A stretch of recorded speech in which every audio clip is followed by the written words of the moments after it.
This is the Canadian Comedian, and today I'm actually going to talk to you about something other than comedy and something a bit more serious than what you're normally used to on my sites, and go from there.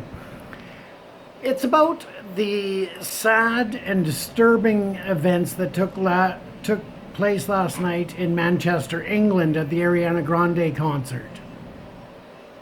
Years ago, I actually had the displeasure of witnessing a friend of mine who had been friends since childhood run over and killed in front of me. Something that I don't talk about too often and has played a part in the depression and my leaving the stage for many years.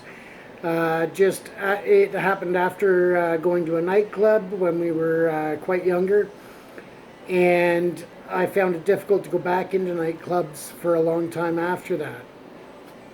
As a result, I can say that it was something that caused me to leave comedy for quite some time.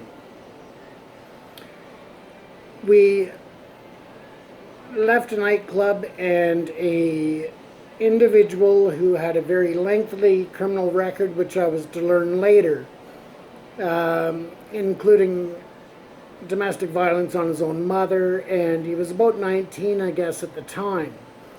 But he had hit our designated driver's car and tried to flee the scene. When he went around the block and he saw us trying to get his plate number, he drove the vehicle at a very good friend of mine, Rob. And Rob ran for the other side of the street and took shelter by some buildings, and Alex, a good friend of mine, was to follow. Unfortunately, Alex didn't make it across the street when the individual turned the truck towards him and accelerated. And I still, at times, wake up remembering the images of Alex sticking to the front grille of the truck as he was hit, going down underneath slowly. And as the back wheels caught him, threw him up in the air and came down and landed in the middle of Main and Broadway in Vancouver.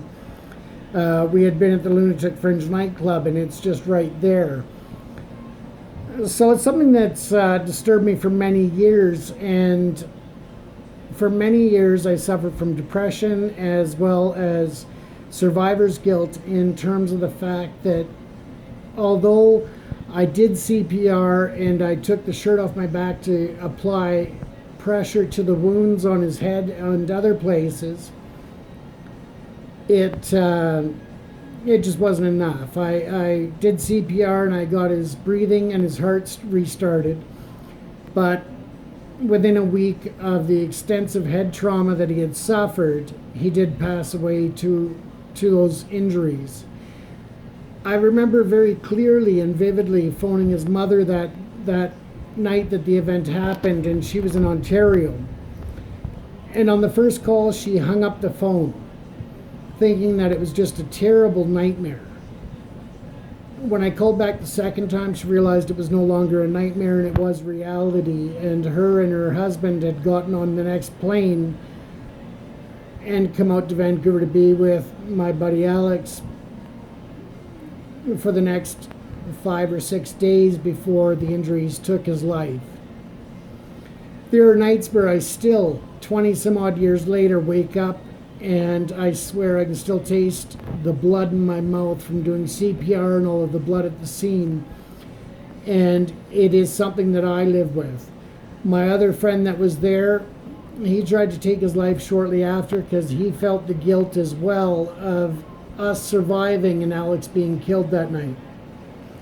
So when I look at what's happened just last night in Manchester, England, it just rips my heart apart, because I know that there are people that are suffering the guilt of knowing that they bought an individual, a very young individual likely, tickets to see Ariana Grande. And I know that Ariana Grande was probably feeling a lot of guilt as well for holding the concert and the events that happened, even though it had absolutely nothing to do with her, and absolutely in no way, shape, or form was her fault or the fault of the publicity company and the management and the promoters.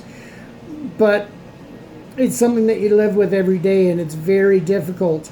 And I just wanted to share this with you because it's something that still haunts me, but I have slowly and over time come to realize that it wasn't my fault. It wasn't something that I could control, and not something that I should feel guilty about.